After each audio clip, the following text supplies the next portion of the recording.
Welcome all. I'm so happy that you're back. I have a very special guest tonight, Ed Zinkiewicz, and I'm so excited for you to meet him. He has many decades of management and software development expertise, but now he has made an entire new career leading the charge.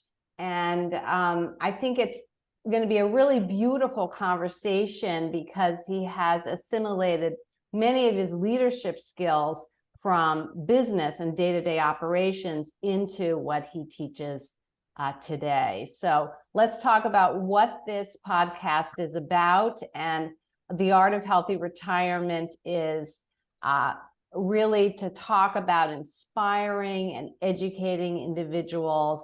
We have a goal which is twofold: to support the business expert who is transforming from a career to healthy retirement, or that of a business expert who has retired. And the format is 30 minutes, and it's posted publicly on our YouTube channel. And the interview focuses on how our guests are living or will be living in their ideal retirement in health. And no interview is the same, and that's the joy of the discussion. Collectively, we are disrupting the way you think about healthy retirement in real time. And each podcast, as I said, is truly educational and inspirational because we are showcasing the guests living their life on our own terms. So welcome, Ed. I'm thrilled that you're here today. Well, I'm thrilled you asked me. Thank you, Nancy. I appreciate being here. Yes, absolutely. So what I'm fascinated about in terms of your life is how did you make the decision, one, to move from your career into what you're doing now, but also more importantly, what were the steps that you took? Because I think that my audience would be really interested in, what was your thinking and what was your practical application? And was there a strategy involved? Or tell us for you how you are really have created this whole new lifestyle that you're living. Thank you. I appreciate that question. It's far-ranging, and you only have a half hour. Right. Frankly, I retired because I wanted to quit. I was tired of developing software. I was tired of talking to computers. And now, keep in mind, I talked an awful lot to users because I designed the software that I then wrote, then I taught. So, but I was tired of doing that. Mm-hmm. I wanted to change. Mm-hmm. I looked around, lo and behold, there's my wife over there. She's doing great. Mm-hmm. She's got a retirement she calls balanced.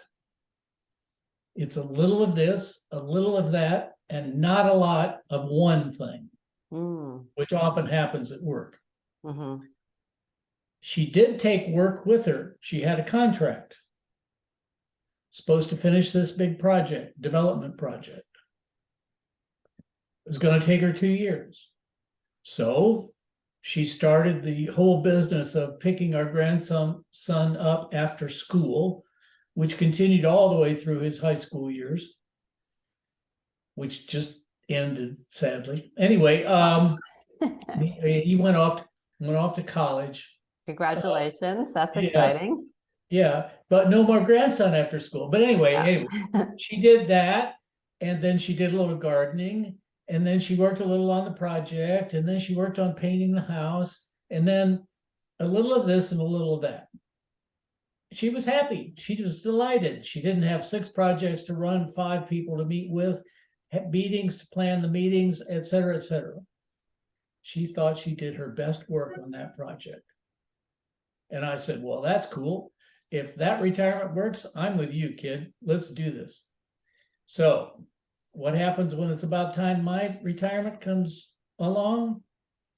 She looks around and says, okay, I'm done with this project. You have another one? No. No more work.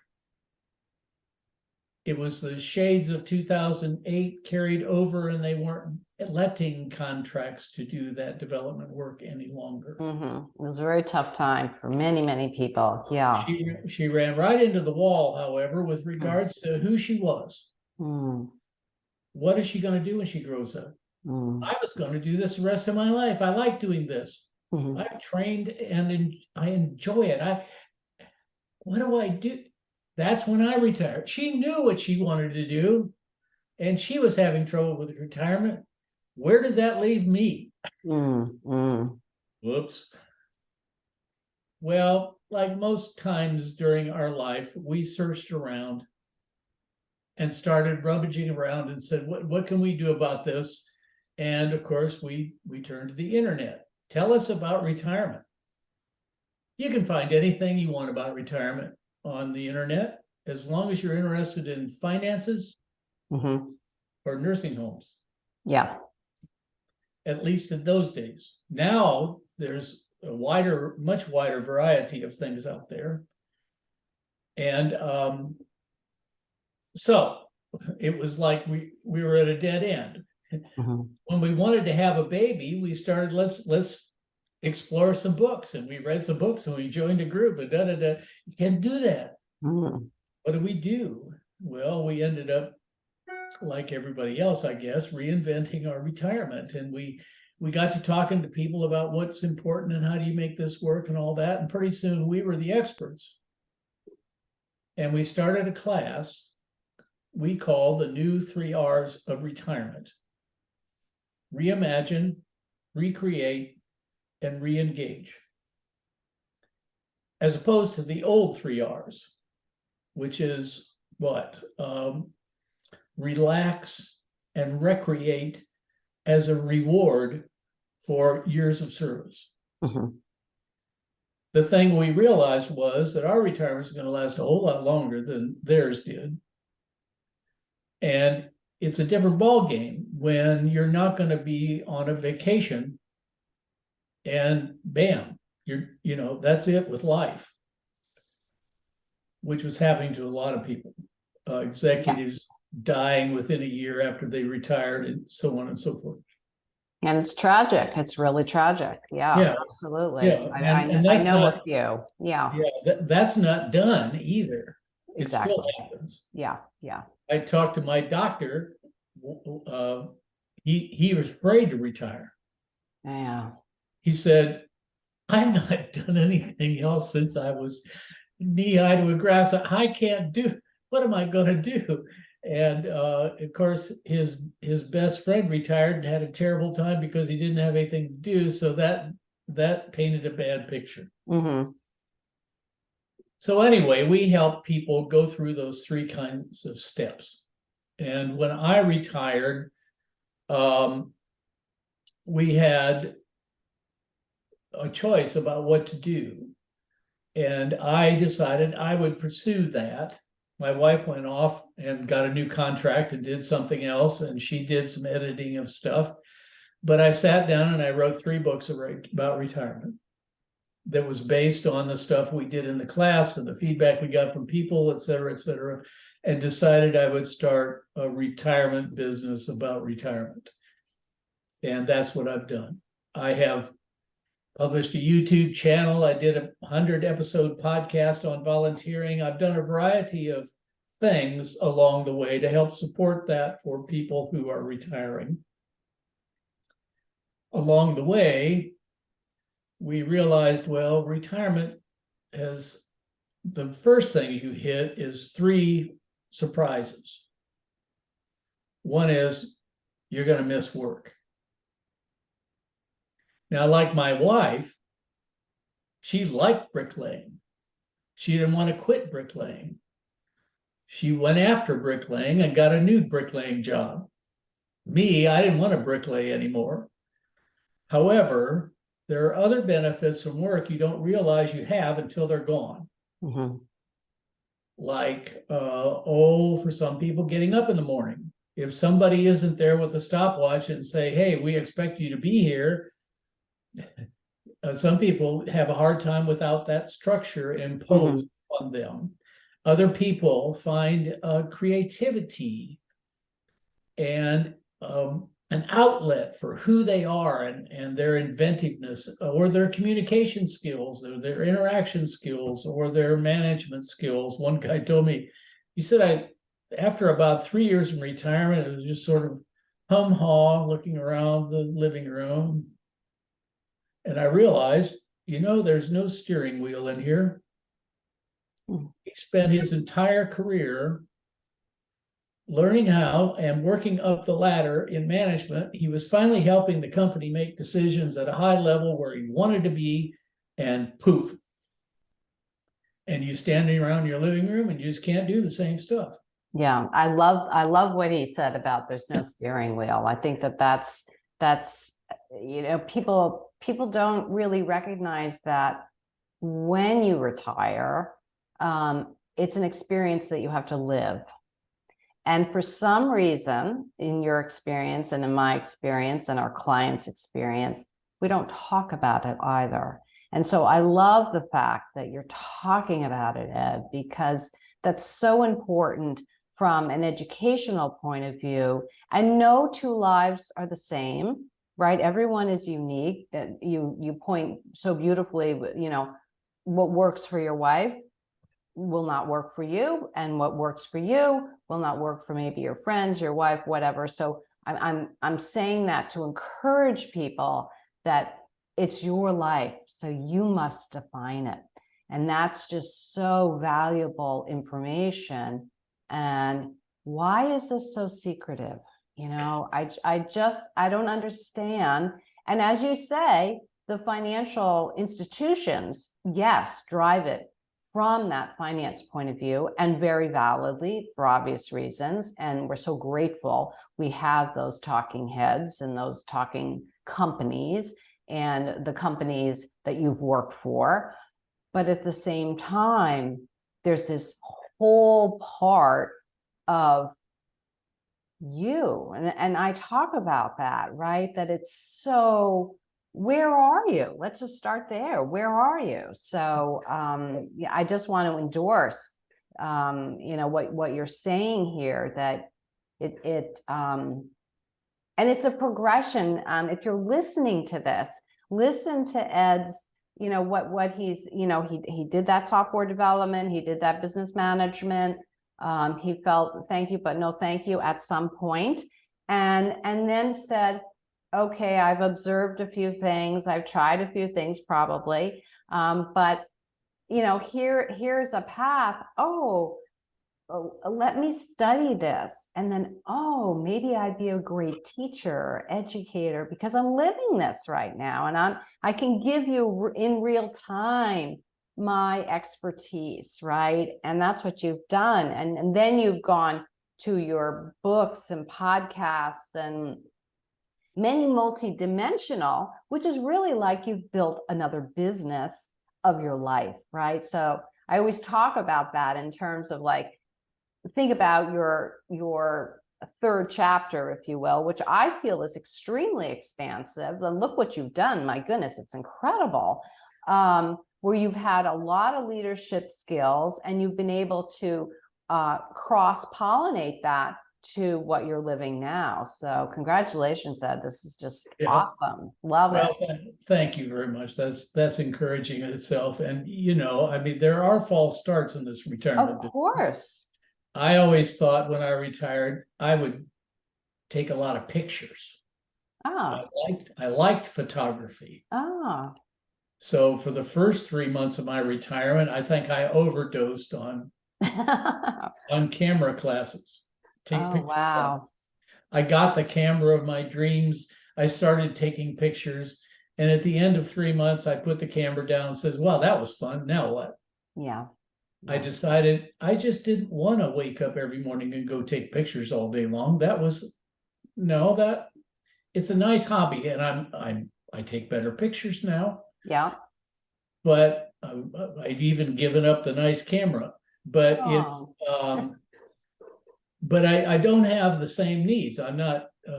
One of the things I took pictures of was a lot of our travels, and we're not as much now. So anyway, it's not a bad transition. It was a good transition. It was a realization that there is a difference between something you think you might like to do, and sometimes it just runs out of steam. I know people now. Advise your audience, please. Warn them. Sit down when they hear this, because this is dangerous stuff.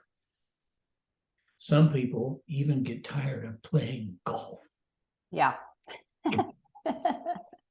Yes, or any other sports, right? Or any other sport. Yeah, because there's no variety, right? We think we're going to love that sports, we're going to love that golf. Ed, come play with me all day long, 7 days a week. We have the course. Let's go. Let's get a gang of people. We're going to have fun. But even that, if you will, club life, right? After a while, the patina it's not the same. It's not special anymore. Yeah. So, and that goes across everything. It's not just golf. Or tennis but life needs variety, right? And I think that's what you're saying, and also I want to come back to the point that you made that, we really have to think the long game, right? Because we are all living longer, and think about what we're doing now because of the aging process, that we keep ourselves and all our systems in integrity for a very, very long time. So right. Yeah, I know you're practicing your golf swing, but maybe not 7 days a week. So I don't play golf. Okay, well, there you go. So I'm sorry, golfers. I know it's important to you, but I had one guy used to be my boss. He retired, and he did a lot of things, but the ideal job, he finally got to work in a pro shop. Oh. He went to play golf every day. He went to the pro shop. He loved it. But he turned the hobby into something else. Yes. I've created a video for folks like that talks about what happens, 4 things you can do to turn your hobby back into something that you want to do again. And for him, it worked for golf. Yeah, exactly. Yeah. So anyway, on the other hand, I had a guy who swore up and down when he retired, he was going to play golf. And so when I checked back with him after he'd been retired for a while, he says, I got so tired of golf, I was ready to wrap those clubs around the nearest tree. Oh, dear. He said, but I didn't. I still keep them, and I go play with my son-in-law once in a while, but it's like you said, the patina's been worn off. Yeah. And it's not the same when you're actually doing it and can do it all the time, as opposed to just for weekends or early mornings. Yeah. Or whatever. Yeah. Makes a difference. It does. It does. Ed, tell us a little bit about, I think this program that you have is absolutely genius, of what you've created in terms of helping the family or the children help the parents. And I know so many people who have been very taken aback by things that happen. And I love this.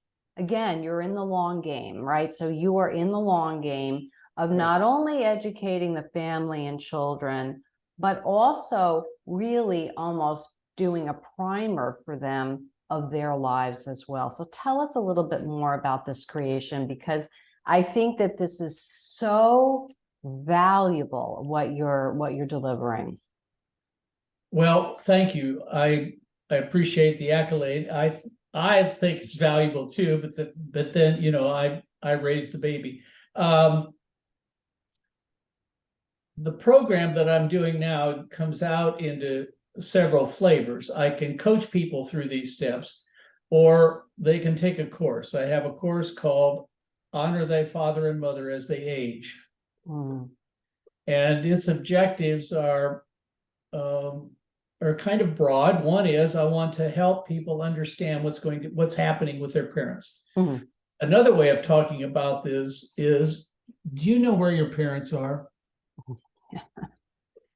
Because a lot of times we assume our parents are off having a good time. That's what the TV shows us for retired people. They're out playing golf and they're taking cruises and they're doing the RV thing and they're visiting state capitals and they're very busy, very happy, playing cards with their friends, playing golf. What could be wrong with that? Well, I call that the go-go period. Yeah. When the go-go period's done, you get slow go. Can't go as far, can't go as fast, can't go as long. When that's done, you get no-go. Any traveling you do is done by somebody else to visit you. Yes. Yes. And it's a limitation of a lot of things. I mean, your world is cut back. Right. Now, those drastically. People don't understand that. Yeah. And that's where, you know, we experienced this also in COVID, that with the loneliness factor, it's extraordinary. And there are actually some amazing companies out there that are developing all sorts of metrics, and they statistically can show how to help people, either if they're in, I call it inbound, meaning in the home, and or in these assisted living places where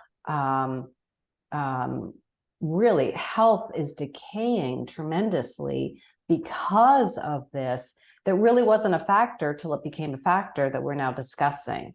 So, I love that, you know, go to the moon and Mars and back and around to Saturn, and then sort of the slow go, and then that no go. And so I think it's very important to hear that, not only for ourselves, but also for those that we support.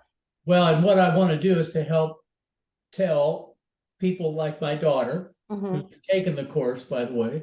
Cool. Well, you know, she liked it, so that was pretty good. Yeah. Anyway, but I've been training her all of her life, so I'm right. She's up and up. Yeah. Dad does something. Oh, Dad, that was great. But aside from that, what we want to try to do is introduce people to what's going on during these transitions,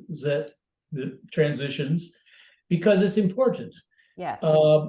Physical transition, for example, taking away the car keys. I can't tell you how many people I've talked to where families are absolutely brutal about the fact that the reality is that some people should not be driving anymore. Yes. But how they approach that and what they can do about it anyway, I talk about what's an alternative. How can you help Dad drive more safely, carefully, longer? What are the travel options for Dad? Because Dad still wants his agency. He still wants to decide. Well, Dad can decide where he wants to go, when he wants to go. He just can't do it that way anymore. Right. New way. We have to create a new And path. to get through that barrier of can't do it that way anymore is a hard transition. And the children of those people can really help. Besides, from my daughter's point of view, it's self-defense. I want to know what Ed's telling those people to do, because it might end up on me. Right. Do you want to drive Dad to his next appointment? Do you want to take Mom to her next card game? Do you want to find her sitting in the driveway in her wheelchair waiting on you? Yeah. What is it? You're going to be involved in these transitions. If you take some proactive steps now, you can together get prepared for those transitions. So I want to introduce people. I want to talk about steps to help with the transition, like, helping your parents find a list of trusted advisors. Who can they call on to help them with financial matters, legal matters, Not only long-term things, but short-term things. Yes. Yes. I think that's so important, because a lot of times in my experience with clients that these trusted advisors have also retired or also exiting out. Or we could also include the medical professionals, their doctors, and you know, there's many trusted advisors in that family collective of making this decision making. And I just think that that's so beautifully said, that we need to hear that more, that it's not just about one person or another person, but it's about supporting everybody in that collective decision. Yeah. Well, one of the other motivations, one of the other things that happens during this time is your parents do not want to feel like they're dependent. Yeah. That is a hard nut. Yeah. Because, well, to a certain extent, we're all dependent.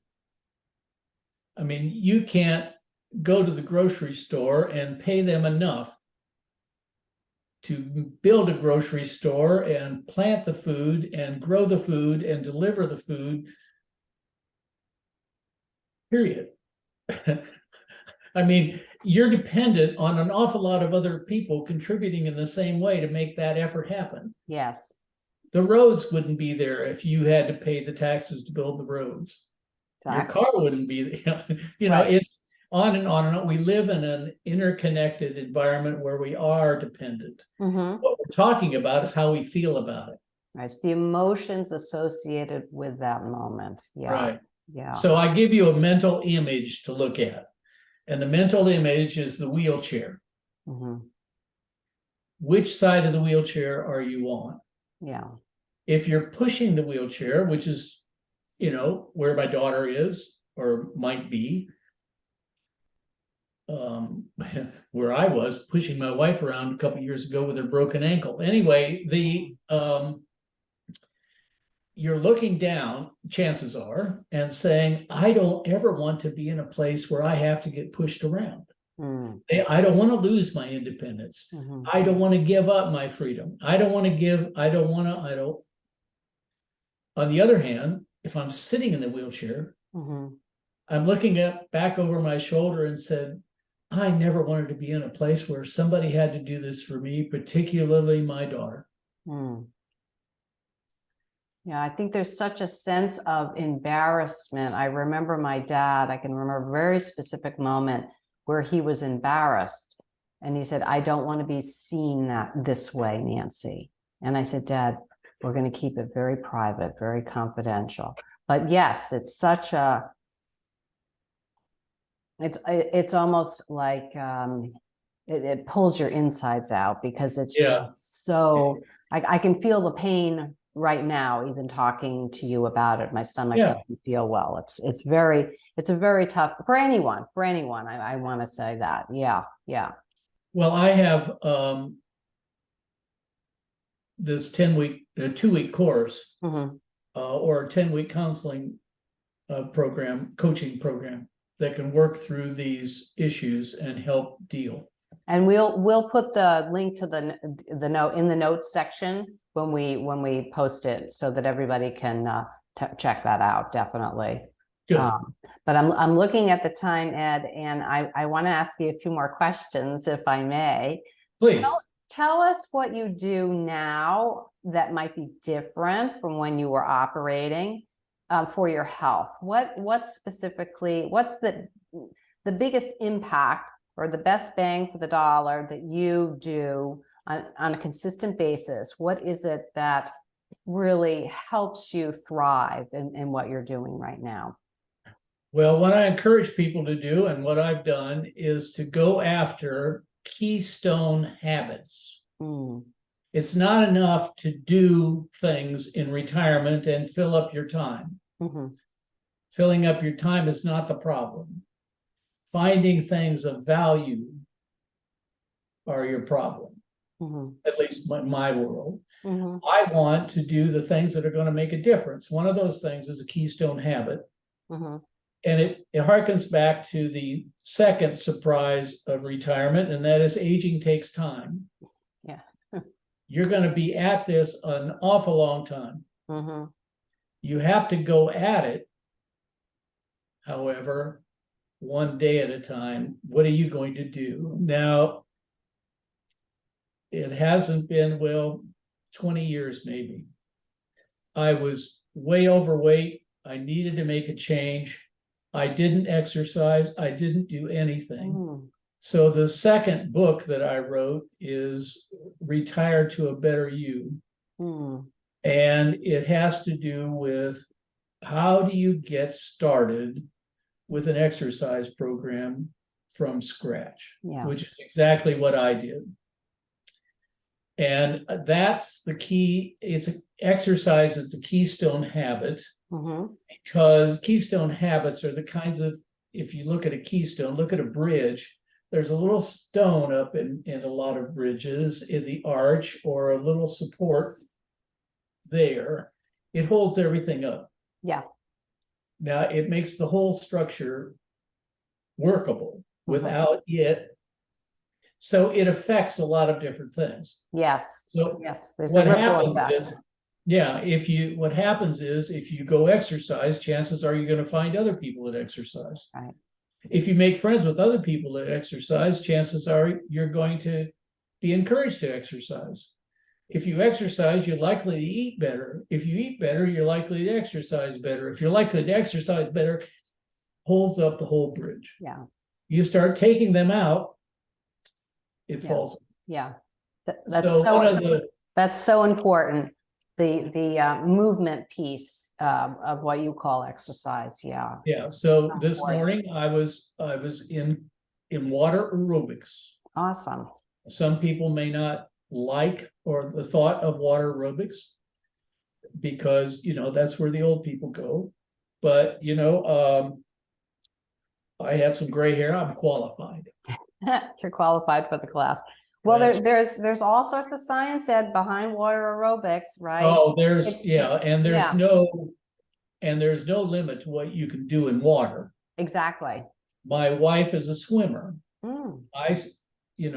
In college, I took a swimming class, and the teacher divided us into two teams, the rocks and the stones. And that pretty much describes how well I swim. So I don't do swimming, but she does laps. Now, if you do laps, you're going to get aerobic exercise. You're going to strengthen muscles everywhere, and it's good for you. Right. In my case, arthritis and other kinds of things, it helps to have the water resistance push against you while you're pushing against it, and it makes a difference. Absolutely. Absolutely. And it can also, the other nice thing about the water aerobics is that you moderate the force, the pace, the direction, depending on how you are feeling at that moment. So it's not only is it a very great practice, but it can also be very therapeutic at the same time.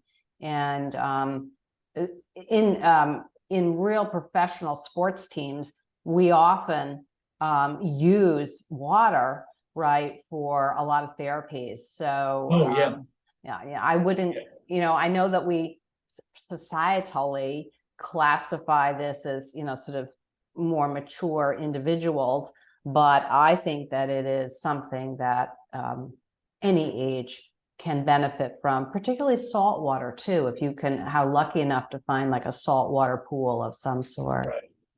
So that, if there's one thing that I did differently over this transition, it sort of became part of who I was just before and during the process of doing this, all this retirement, and I wanted to keep it up. So the other thing that water aerobics does for me is that it's a class. Right. Which means there's going to be an instructor and it's on a schedule. Mm-hmm. So it adds some structure to my day. We do the earliest possible one in the morning so that we can kick off the day. There's others, of course, if you want to, but it's, it makes a difference. So it helps with the structure. I have a friend who told me about her retirement. She says, I don't know what I'm going to do, but I do know if I don't get up in the morning and go do something, I would stay home in my jammies and never change. Mm. That's actually one of the top global fears, fear of being lazy and unproductive. Right. In terms of, you look at global research around this, the fear of, if you will, sitting on the couch for all day situation. Yeah. So, Okay. so I love this about the structure. I also love that water aerobics has a teacher and there's other people. I love that it's, you can drive yourself really hard. Working through water, for those who don't know, it's incredibly hard. I mean, you can make it really, really athletic or Yeah. not. So Or this not. is the lovely range of the water aerobics. But Well, in closing, Ed, what I'd love to ask you is, to date, what has been your most magnificent experience in life? marrying my wife. Oh, yeah. How wonderful. She's very lucky, and I it's would not think. just because she's sitting in the next room listening either. But I say, No. no, it has been a remarkable transformation for me and mutual growing experience for the two of us. We married early enough. We talk about the fact we raised each other. Oh, And I don't know if kids have the opportunity to do that these days. Some people get married and not, and so on and so forth. Seems to change a lot. We decided early on we were in it for the long haul and went after what it is you do to make sure the long haul is there. oh, And so, we got to talking about that the other day, and not other day, it's been years, but we came up with 3 words. You have to be responsive, respectful, and romantic. oh, And there's a whole constellation of things that involves, and there's other things that you can do, but that's how we talk about it. no, that's And wonderful. it's ways that we talk about how it is we support each other, encourage each other, lift each other up, get through the hard parts. Yeah, we're here to be with you tomorrow, even if we don't like each other today. Yeah. Yeah. Well, I think that you have really set a lifestyle of envy for many who have been listening on this. And I encourage people to check out Ed's links in the show notes, and continuing to do, Ed, everything that you're doing, to write, to educate, to be a motivational speaker, to provide us with courses that will educate us and develop us as humans to really respect this period, which is becoming really almost a third of our lives now. Oh, yeah. I always say, look at the, inverted triangle. We educate, and then we work for decades and decades, and then we're really very expansive at the top. And I think that it's something to love and to embrace, rather than to kind of shrink back. And I think that there's all sorts of science around that, showing that periods between your 60s and your 80 pluses actually are some of the most productive times if people take advantage of it, right? You have to have the will, the want, right? As you talk about that. So I just thank you so much, Ed, for coming. It was a joy to speak with you. And I'm wishing you all the best. And please stay in touch. We would love to check back in maybe next year and have you on again and see what has transpired. So we would love that. So thank you, Ed, and have a great day, everyone. Thank you for listening. Bye. Thank you, Nancy, and thank you, audience.